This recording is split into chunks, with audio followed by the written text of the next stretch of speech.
12 arresti e 35 indagati al centro dell'inchiesta, intrecci pericolosi tra mafia, politica e imprenditoria tra Palma di Montechiaro e Favara. Schianto tra due auto alla zona industriale di Agrigento, perde la vita Maria Bottega, 62 anni, di Porto Empedocle.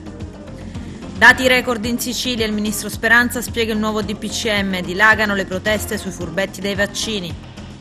Turismo nella città dei templi, l'assessore Picarella lancia dei percorsi online.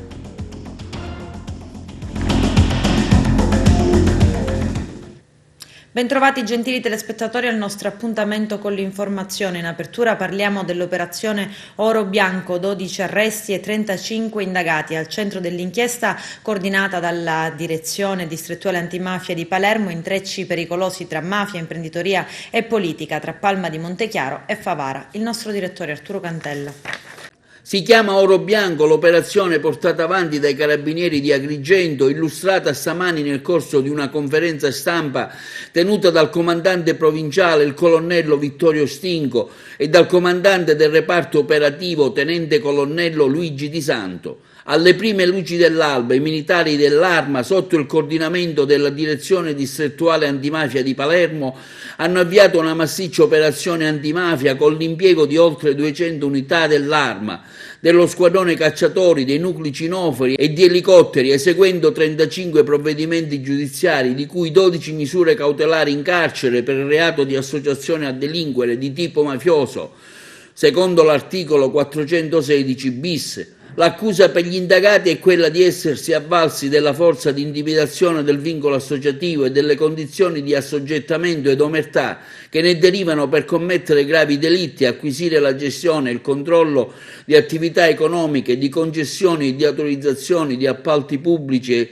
e procurare voti eleggendo propri rappresentanti in occasione delle consultazioni elettorali. Si tratta di un'attività investigativa condotta dal reparto operativo del Comando Provinciale Carabinieri. Il GIP ha emesso 12 misure cautelari, 11 in carcere e una agli arresti domiciliari per i reati previsti e puniti dall'articolo 416 bis, commi da 1 a 6, di cui all'articolo 74 del DPR 309/90. Inoltre 23 avvisi di garanzia per i medesimi reati nei confronti di altrettanti soggetti. Nel corso delle perquisizioni sono inoltre stati sequestrati oltre 70.000 euro. Teatro dell'indagine è stata Palma di Montechiaro. Di natura composita si è presentata la consorteria mafiosa di questo contesto, organizzata e federata sul modello delle federazioni stirdare, che proprio a Palma di Montechiaro ebbe uno dei centri di maggiore presa, ma nella rinnovata vesta dei vecchi paracchi, gruppi criminali antesignani della stessa stidda, tra i quali è emerso quello dei Pace, intesi Cucciuvi. Nel riscontrato assetto societario mafioso palmese sono rispuntati gli uomini già collegati ai gruppi storici di Calafato e Benvenuto, attraverso il capo stipite Domenico Pace del 41, con l'intero paracco ormai solido e unitario e con sfede di competenza definite forte, sia quantitativamente che qualitativamente, con una storia alle spalle che parte dalla seconda metà degli anni 90 e gestito autorevolmente da suo nipote Rosario Pace del 1960. Giova inoltre ricordare che proprio il cugino di Rosario Pace, Domenico, del 66, si rese responsabile anche dell'efferato omicidio del giudice Rosario Livatino, compiuto ad Agrigento lo scorso 21 novembre 1990 lungo la strada statale. Nel corso dell'indagine a Favara ha assunto un ruolo cardine anche Giuseppe Blando, del 64, una figura molto carismatica e contigua a Cosa Nostra, concreto ed efficace anello di raccordo tra Cosa Nostra palermitana e gli stirdari di Palma di Montechiaro, colpito da misura per la sua capacità di intermediare per le grosse quantità di sostanza stupefacente tipo cocaina, eroina e hashish, interagendo addirittura con i palermitani e i calabresi. Il soggetto in questione, già tratto in arresto dall'Arma nel maggio del 96 insieme alla moglie, entrambi favoreggiatori della latitanza di Giuseppe Brusca, fino al suo arresto ad Agrigento, avvenuto nel maggio del 96, per cui conto avrebbe fatto da corriere con gli uomini della cosca di San Giuseppe Iato.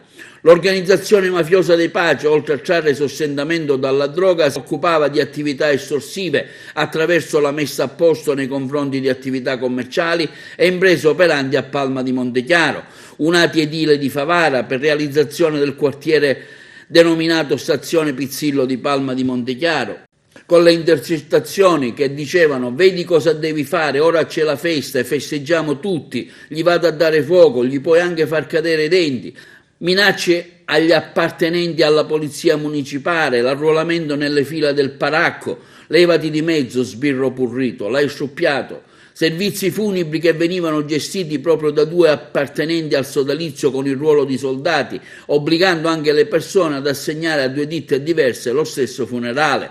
Rapine a compro oro e portavalori con AK-47, mezzi cingolati, con la partecipazione di manodopera esterna al Paracco.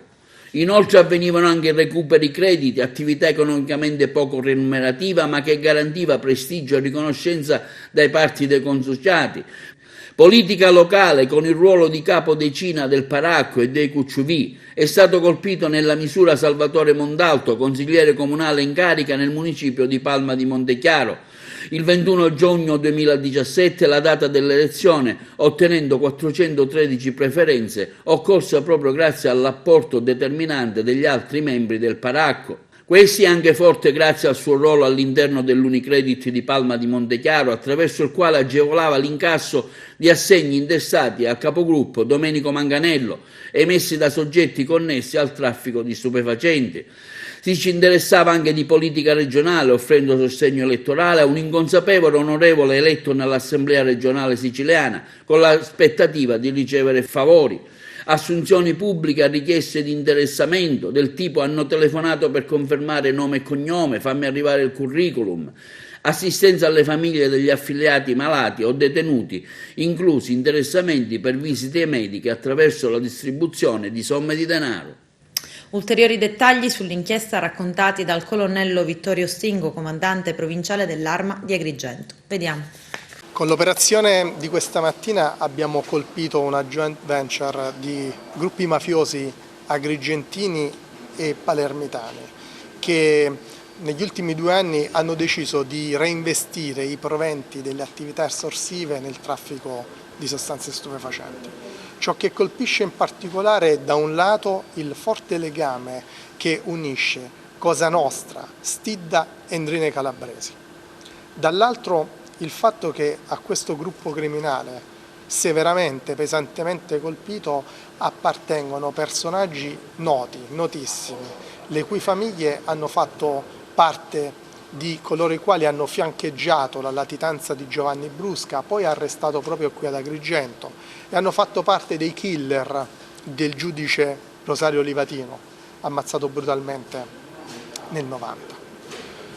È un'attività che ha fatto emergere una nuova forma molto primitiva di associazione mafiosa, quella del Paracco, un'attività illecita dedicata principalmente alle estorsioni, ma anche a quella che è l'infiltrazione politica, un'infiltrazione non che nasce attraverso l'avvicinamento o l'affiliazione di politici già maturi, bensì attraverso la crescita, la formazione, l'individuazione, la candidatura di affiliati al gruppo e l'elezione in punti strategici, in punti chiave, proprio per potersi garantire le gare d'appalto, per poter procedere alle turbative d'asta e poter continuare ad estorcere. La mafia esiste, ma lo Stato c'è. L'Arma dei Carabinieri è presente ovunque in questa importante battaglia contro le organizzazioni mafiose. Combatte l'Arma dei Carabinieri al fianco dei propri cittadini, a fianco di coloro i quali hanno deciso di uscire dal buio e di aiutarci in questa lotta, di aiutarci a sconfiggere coloro i quali impediscono la crescita economica delle nostre comunità attraverso la violenza delle proprie estorsioni. Un gruppo mafioso antisegnano che resiste nel tempo. Un gruppo mafioso addirittura antecedente alla Stidda, di cui ricordiamo le cruente guerre di mafia con Cosa Nostra negli anni 90, un gruppo che è tendenzialmente familiare, gerarchicamente organizzato, con dei ruoli ben definiti, con delle catene di comando e controllo limpide, dalle quali non si può uscire. Anche con una presenza fattiva in politica, c'è anche diciamo, un consigliere comunale eletto al comune di Palma di Montechiaro, comandante? Tra gli arrestati c'è un consigliere comunale che è uno dei capitecina del Paracco Pace di Palma di Montechiaro, una persona sicuramente di riferimento, influente, anche grazie al ruolo che svolgeva in considerazione dell'attività professionale presso una filiale bancaria, laddove facilitava l'incasso di assegni provento di traffico di sostanze stupefacenti ma anche di estorsione.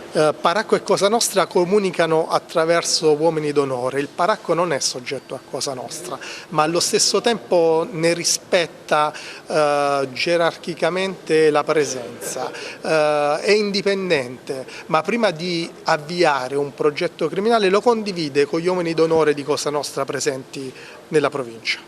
Per un giusto equilibrio, diciamo, fra le varie parti, no? È un equilibrio di poteri e un'oligarchia criminale laddove i capi sono tutti d'accordo, i soldati sul terreno combattono la loro guerra per accaparrarsi un territorio piuttosto che un'attività criminale e gli stessi capi poi sono anche disposti a far fuori i propri soldati nel momento in cui le loro azioni criminali dovessero metterli in difficoltà con gli altri capi. Ci sono anche dei riti di affiliazione, comandante? Ci sono dei riti di affiliazione molto arcaici, molto primitivi, in cui chi fa il pastore siede accanto a chi fa l'imprenditore e rispetta delle regole centenarie. La 'ndrangheta garantisce il flusso di sostanze stupefacenti, garantisce chili e chili che a settimana arrivano nella provincia di Agrigento per soddisfare le esigenze dei tossicodipendenti. Parliamo principalmente di cocaina, laddove la 'ndrangheta è un esclusivista a livello internazionale quasi.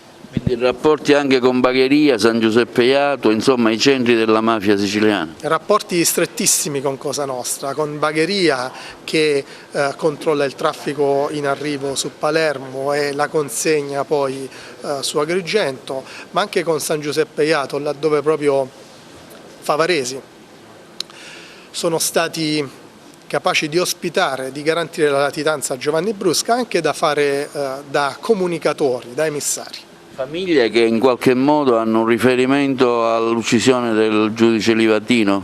Famiglie che hanno partecipato negli anni 90 alla barbara uccisione del giudice Livatino e che sono tuttora presenti e che ancora controllano il territorio con la loro violenza.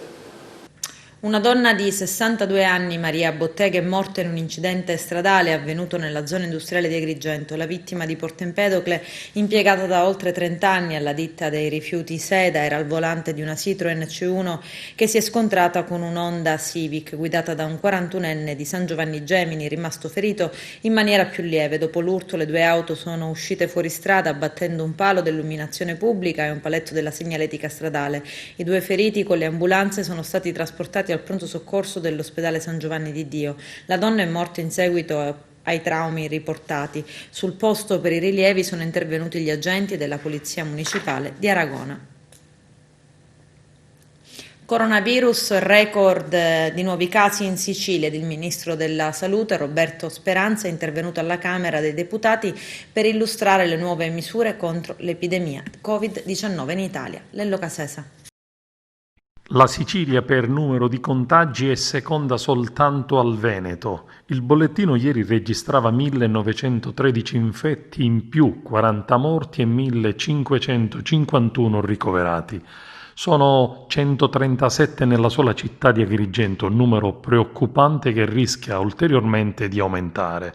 Sono 10 centri che stanno subendo lockdown in Sicilia, tra questi Gela, Villarosa e poi sono state previste misure eccezionali per Marsala, Mistretta, Ravanusa e soprattutto per la provincia di Palermo. Come nelle previsioni, la causa principale sono state le feste natalizie, gli incontri di famiglia che hanno fatto schizzare il numero e tanta irresponsabilità da parte di molti. Orlando, presidente dell'ANGI, ha convocato d'urgenza il Consiglio regionale dell'associazione. In Sicilia nelle ultime 24 ore i numeri sono allarmanti e confermano la nostra isola al secondo posto per aumento di contagi. Questa situazione drammatica ci impone di fare ogni valutazione necessaria per porre in essere misure idonee a prevenire il più possibile il diffondersi della pandemia nella nostra isola, ha dichiarato Orlando dopo un incontro con Ruggero Razza e con i sindaci coinvolti dell'ANCI. L'impennata è stata fulminea, la causa è chiarissima. Ci sono state troppe riunioni familiari allargate che adesso stiamo pagando. Tanti i comportamenti sconsiderati, raccontano i sindaci. Nei primi giorni di gennaio contavamo 20 casi, adesso sono 100, racconta Carmelo D'Angelo, sindaco di Ravanusa. In questo paese dell'Agrigentino il virus si è diffuso nelle riunioni familiari. La veloce propagazione dell'infezione è testimoniata da un rapidissimo aumento dei casi in pochi giorni, la previsione di un elevato numero di contratti stretti e occasionali suggeriscono l'adozione di protocolli contenitivi. Si legge nella relazione dell'ASP di Agrigento. Non considero questo appuntamento un atto dovuto da svolgere semplicemente in ossequio a quanto previsto dal comma 1, articolo 1 del decreto legge numero 19. È il lavoro del Parlamento, la leale collaborazione tra Governo, Regioni, Province autonome e Comuni, che in tutti i passaggi più difficili ci hanno consentito di resistere e tenere coeso il Paese, anche quando siamo stati investiti dalle onde più alte di questa emergenza sanitaria senza precedenti. Dal 20 febbraio, dai primi casi di Codogno, è stato subito chiaro a tutte le persone responsabili e di buona volontà che senza uno sforzo unitario delle istituzioni repubblicane e di ogni cittadino non si sarebbe arginato né tantomeno sconfitto questo nemico incredibilmente forte che all'improvviso ci ha costretto a rinunciare a libertà personali che ritenevamo inattaccabili ed ha colpito duramente le nostre attività economiche e sociali. Non c'è altra strada diversa dall'unità per affrontare l'emergenza sanitaria, economica e civile più grande che abbiamo conosciuto dal dopoguerra. Sono state illuminanti a tal proposito le parole del Presidente Mattarella, a cui va la nostra gratitudine nel suo discorso alla Nazione di fine anno. Ecco perché, con la preoccupazione che vivo da Ministro della Salute anche rispetto alle tensioni di questi giorni, voglio rivolgere a tutti un accorato messaggio di responsabilità per l'unità a Roma come in tutte le regioni d'Italia. Mi rivolgo con lo stesso spirito alla maggioranza e all'opposizione. Siamo nell'ultimo miglio, ad un passaggio delicato e decisivo per vincere finalmente questa lunga e difficile battaglia che stiamo conducendo da mesi contro questo terribile nemico invisibile. Adesso, ancor di più che in altre fasi dell'emergenza, serve uno sforzo unitario, una leale collaborazione a Roma come in tutte le regioni. Le prossime settimane ed i mesi che verranno saranno difficilissimi perché il virus può tornare a colpirci duramente e perché dovremo contemporaneamente portare avanti la più grande campagna di vaccinazione della nostra storia recente. Sarà tutto terribilmente complicato. Con l'avvio della campagna di vaccinazione, come è stato detto più volte in queste giornate, finalmente si intravede la luce in fondo al tunnel.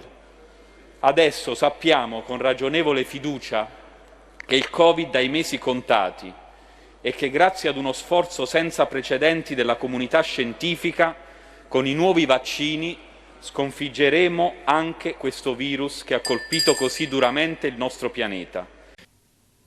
Diventano 10 le zone rosse in Sicilia. Da oggi si aggiungono infatti Gela in provincia di Caltanissetta e Villarosa nell'Ennese. Il provvedimento in vigore fino al 31 gennaio è stato adottato dal presidente della regione siciliana Nello Musumeci d'intesa con l'assessore alla salute Ruggero Razza sulla base delle relazioni dell'ASP competenti e sentiti i sindaci delle amministrazioni coinvolte.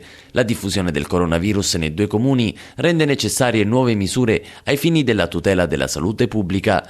Le nuove zone rosse si aggiungono a quelle attualmente in vigore in altri 8 comuni della Sicilia. In provincia di Caltanissetta i divieti sono scattati a Milena. Nel Messinese, oltre al capoluogo, le misure restrittive coinvolgono Capizzi e San Fratello. In provincia di Catania sono stati dichiarati zona rossa Ramacca e Castel di Iudica. Stessi divieti a Santa Flavia, nel Palermitano, e a Ravanusa, in provincia di Agrigento. Parliamo adesso dei furbetti del vaccino in Sicilia, indagini e polemiche. Vediamo.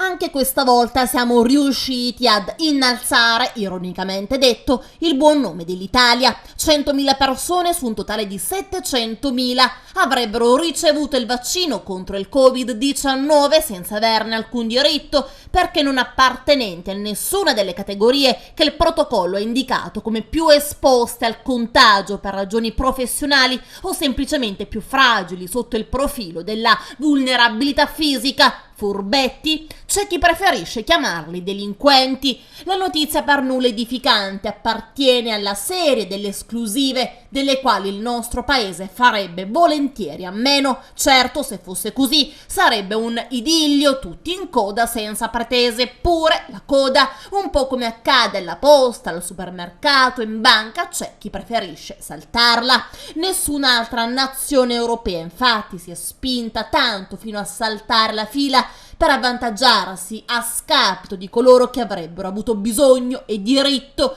L'inclinazione tutta italiana di eludere le regole non appena si presenta una minima opportunità è secolare. Gli agenti del NAS sono dunque al lavoro per tentare di dare un'identità ed un volto a questo non poco vasto esercito di professionisti, i quali hanno sfruttato il fatto di essere amici degli amici o parenti più o meno prossimi di chi poteva favorirli per togliere con l'inganno il farmaco atteso da tutto il mondo a medici, operatori sanitari ed anziani delle case di riposo. Naturalmente, per poterlo fare, quelli che eufemisticamente vengono definiti furbetti hanno avuto bisogno dell'intervento esterno di conoscenze ben precise e stelli l'inghippo, medici, infermieri e anche agenti di pubblica sicurezza che sapevano di poter garantir loro gli avanzi delle dosi quotidiane non si sono certamente tirati indietro. Gesti o forse malcostume che si sono verificati in varie zone dell'Italia, da sud a nord e viceversa, anche se in testa all'orribile classifica si è piazzata Napoli. I furbetti del vaccino ad oggi rischiano poco o nulla, subito una legge sì, per dare una legittimazione forte ai criteri di priorità per vaccinare i cittadini e per garantire flessibilità e trasparenza della campagna vaccinale. Dice così Nello Rossi, direttore della rivista online Questione Giustizia e per anni PM a Roma in Cassazione. L'ex PM spiega perché ci vogliono norme giuridiche certe per il calendario delle somministrazioni. In questi giorni si discute molto e giustamente del recovery fund, del miglior impiego delle risorse economiche disponibili, ma qui ed ora, nella fase acuta dell'epidemia, la più importante e urgente prestazione che lo Stato è chiamato a rendere ai cittadini è un'altra: una campagna di vaccinazione e somministrazione ordinata e rapida. Da questi due elementi, ordine e rapidità, spiega Rossi, dipendono la vita o la morte di molte persone, il recupero del maggior grado di libertà di tutti e lo stesso slancio della ripresa economica. Per questo le piccole o grandi trasgressioni, le furbizie e favoritismi nelle vaccinazioni cui stiamo assistendo sono intollerabili. Fotografiamo, prosegue ancora l'ex PM, la situazione attuale. Ad oggi l'unico atto che individua le priorità è il piano strategico per la vaccinazione elaborato dalle autorità sanitarie ed adottato con decreto del Ministro della Salute. È prevista una vaccinazione progressiva per fasce, dapprima il personale sanitario, gli over 80, poi le persone dai 60 ai 79 anni e la popolazione con almeno una grave malattia cronica. In una successiva terza fascia vi sono coloro che svolgono servizi essenziali come gli insegnanti, il personale scolastico, gli appartenenti alle forze dell'ordine, il personale delle carceri e dei luoghi in cui vivono comunità. Non spetta a me, dice ancora Rossi, valutare la ragionevolezza o meno di quest'ordine, ma il punto è che il decreto del ministro è solo un atto amministrativo ed è perciò un argine fragilissimo dinanzi alle legittime istanze e pressioni delle categorie che ritengono di aver diritto ad un accesso prioritario ai vaccini. Il sindaco di Messina, Cateno De Luca, dopo aver annunciato ieri la decisione di ritirare l'ordinanza che prevedeva ulteriori restrizioni a Messina rispetto alla zona rossa voluta dal presidente della regione Musumeci, si è ritirato per 48 ore nel suo paese di origine a Fiume di Nisi per riflettere. Ambienti vicini al primo cittadino spiegano che De Luca starebbe valutando anche le sue eventuali dimissioni da sindaco perché amareggiato dalle reazioni dei cittadini. Il sindaco ieri ha revocato la sua ordinanza ordinanza che prevedeva anche l'uso dei droni per il controllo del territorio dopo pesanti minacce nei suoi confronti e della sua famiglia, delle quali si sta occupando anche la Digos. La Regione ha deciso Messina zona rossa. Sì, si tratta di una decisione che è stata assunta su proposta dell'ufficio straordinario per l'emergenza istituito presso l'ASP di Messina, che aveva già evidenziato nei giorni scorsi una situazione di crescente situazione di contagio, e quindi rispetto in attesa delle decisioni del Ministro della Salute prudenzialmente si erano iniziati a mettere in evidenza una serie di dati che dovevano condurre a capire quali fossero le misure di contenimento più adeguate, dovute, tengo a dirlo, alla necessità di intensificare i controlli, che evidentemente non sono stati sufficienti in tutto questo periodo, e alla violazione delle regole di condotta anche in città rispetto a quelle che sono, come sappiamo, le prescrizioni basilari sulla divieto di assembramenti, sull'utilizzo delle mascherine e quant'altro. Ecco, era una richiesta anche del sindaco di Messina Cateno De Luca, quindi in questo senso almeno c'è accordo. Sì, su questo c'è accordo, e soprattutto c'è una programmazione ospedaliera per l'appunto di emergenza secondo un modello cosiddetto a fisarmonica che il Comitato Tecnico Scientifico Regionale ha prescritto a tutte le aziende ospedaliere siciliane di adottare, e questo significa che da qua a una settimana i posti letto negli ospedali sia di degenza ordinaria che di terapia intensiva verranno raddoppiati in provincia di Messina, con una serie di iniziative che verranno annunciate in questo tavolo tecnico convocato stamani e che consentiranno di verificare da qua una settimana l'andamento epidemiologico per capire se la zona rossa dovrà essere mantenuta oppure sospesa dopo questo primo step che stiamo per avviare. Il momento è drammatico, siamo la città più contagiata d'Italia, a rischio contagio elevatissimo, però noi dobbiamo capire i reali ristori che ci sono in campo, e noi le diatribe politiche non ci interessano, e non vorremmo che diventiamo sacrificali in queste diatribe politiche fra governo nazionale, regionale e locale. A noi interessano reali ristori. Venerdì il viceministro Di Maio aveva annunciato che entro lunedì arrivavano dei ristori di dicembre. Bene, non è arrivato nulla, siamo sempre le solite barzellette. Qui i commercianti sono avviliti e non sanno più come fare. Ripeto, noi capiamo il momento pandemico, ma si deve prendere anche coscienza che le aziende stanno morendo. Ma sicuramente in questo momento amministrare è difficile, e noi non siamo né degli esperti in pandemia, noi siamo degli imprenditori. Noi quello che possiamo proporre è semplicemente dei reali, e chiediamo dei reali ristori. Non siamo degli esperti in sanità. Noi siamo delle vittime sacrificali in questo momento, e quello che sicuramente stiamo assistendo è che negli ultimi 20 anni la politica ha fatto uno scempio della sanità. La Giunta regionale ha approvato la bozza di accordo finanziario con il governo centrale per il ripiano del disavanzo accertato nel 2018 dalla Corte dei Conti in 1.740 milioni di euro. L'accordo è propedeutico all'approvazione da parte del Consiglio dei Ministri delle norme di attuazione determinate ieri dalla Commissione paritetica. Si tratta di un'intesa articolata e radicale, commenta il Presidente della Regione Nello Musumeci, che pone il ripiano a decenni di allegra gestione delle finanze regionali. Ne paghiamo adesso le conseguenze, ma finalmente mettiamo in ordine i conti della regione, dice Musumeci. L'esercizio provvisorio rinviato ieri verrà discusso dall'ARS domani giovedì.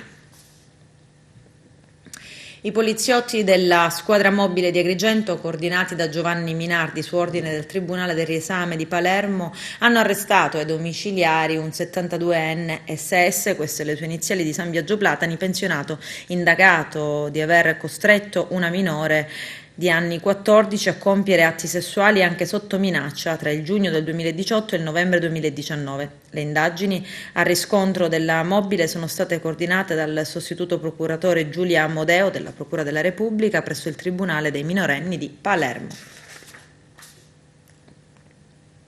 Nell'ambito dei potenziati controlli del territorio disposti dal questore Iraci per la verifica del rispetto delle norme anti-Covid, le pattuglie del commissariato di Canicattì nelle giornate scorse hanno effettuato controlli anti-assembramento nelle piazze cittadine e negli esercizi commerciali. In particolare hanno fermato e controllato 3 giovani provenienti da una città della provincia nissena che, trovati in ore notturne, hanno motivato la loro presenza a Canicattì affermando che erano alla ricerca di prostitute. Pertanto, ritenendo ingiustificata la motivazione ai predetti giovani gravati da precedenti penali, sono state contestate pesanti sanzioni amministrative e sono stati proposti per la misura di prevenzione del foglio di via obbligatorio che comporterà inevitabilmente il divieto di ritorno nel comune di Canicattì. Adesso c'è la pubblicità, a tra poco vi aspetto. Dal fondo della diga Garcia Mario Francese sono riemersi non solo i resti di 2 cadaveri, ma anche i brandelli di una maglietta in cui si riconosce la marca e un pezzo di scarpa. Gli investigatori stanno cercando di risalire all'identità delle 2 persone ritrovate un mese fa. In cima alla lista della procura ci sono i nomi degli imprenditori Antonio e Stefano Majorana, di cui non si hanno più notizie dal 3 agosto 2007. C'è il servizio. Più che il resto di 2 cadaveri, quello rinvenuto sembra un macabro ammasso di ossa, ma i carabinieri del RIS sono già al lavoro nei loro laboratori di Messina per capire se il DNA di questo pietoso rinvenimento fatto ai bordi di una diga con un basso livello d'acqua corrisponde a quello dei 2 imprenditori Stefano ed Antonio Majorana, padre e figlio, scomparsi il 3 agosto del 2007. Ultima traccia, un'auto abbandonata a 2 passi dall'aeroporto di Palermo, una messa in scena per far credere una fuga a pochi chilometri dai cantieri delle villette che loro stavano costruendo ad Isola delle Femmine, dove li hanno cercati anche scavando tra le fondamenta. Un giallo sul quale si riaccendono dunque i riflettori, perché nella diga, da qualche anno intitolata al cronista ucciso dalla mafia Mario Francese, i sommozzatori hanno recuperato quei poveri resti insieme con un blocco di cemento ed una corda, e proprio la corda, di fattura relativamente recente, a fare pensare che i cadaveri potrebbero essere quelli di persone uccise da qualche anno, al contrario di un precedente rinvenimento con 14 cadaveri non identificati sempre nelle vicinanze della stessa diga Garcia. Una vera e propria foiba della mafia sulla quale negli anni 70 indagò lo stesso Francese quando la diga era al centro di scandalosi appalti della regione. Siamo fra Monreale e Poggioreale. Qui torna a sperare per scoprire una verità. Rossella Accardo, ex moglie e madre delle vittime scomparse nel 2007, difesa dall'avvocato Giacomo Frazzitta, è stata lei a opporsi a fine anno alla chiusura delle indagini su quello che viene definito un sequestro con esecuzione e occultamento di cadaveri, una tesi che, stando alle ultime ipotesi fatte dal procuratore aggiunto Salvatore De Luca e dal sostituto Roberto Tartaglia, prima della nomina a vice direttore del Dipartimento Penitenziari, riporterebbe a 2 discusse figure, quelle del costruttore Francesco Paolo Alamia, ormai deceduto, un tempo socio di Vito Ciancimino e di Giuseppe Di Maggio, figlio del boss di Torretta Lorenzo. Nelle indagini che la procura avrebbe comunque voluto chiudere, campeggiava anche un vago movente a luci rosse, con un possibile ricatto nei confronti di Alamia, che avrebbe potuto vendicarsi. L'unico dato accertato è una lite in cantiere, una lite poco precedente alla scomparsa dei 2 uomini, un alterco con Majorana padre, ma non è bastato a sciogliere i nodi di un giallo che ricomincia dalla diga con poca acqua.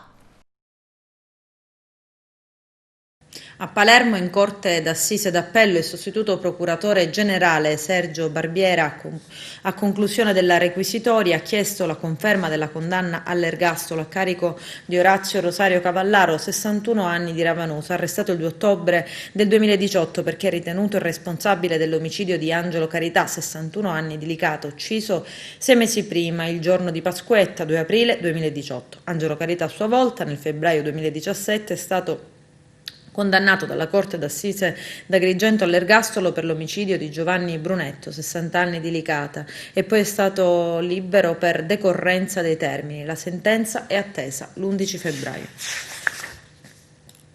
Maxi sequestro di sigarette di contrabbando nella rotta tra l'Africa e la Sicilia. 9 persone sono state arrestate in un'operazione della Guardia di Finanza. Uno dei contrabbandieri aveva il reddito di cittadinanza. C'è il servizio.